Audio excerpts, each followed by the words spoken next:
Welcome. Today we're going to show you how to enable virtualization in BIOS for Valorant. So if you have that issue that Valorant needs to enable virtualization so it can actually work with you, so I'm going to show you how to do that. First, you need to make sure of two things on the system information. So click on the start menu and search for system information and open it.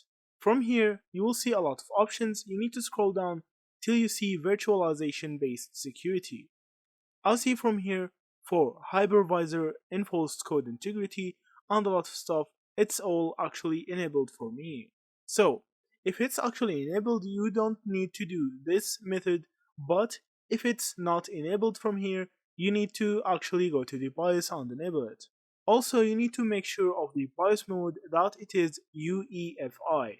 After that, you need to click on the start menu again and search for tpm.msc.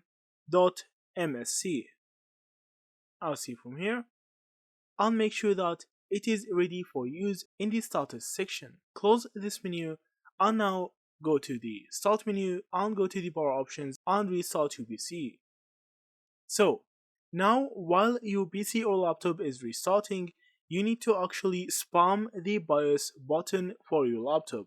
So just spam the delete button or F1, F2, F12 or F13 depending on your device. After that, now the BIOS settings will open for you.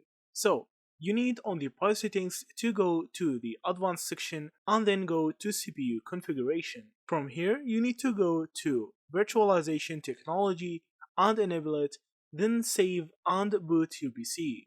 So, now virtualization will be enabled for Valorant. Thank you for watching and see you in the next videos.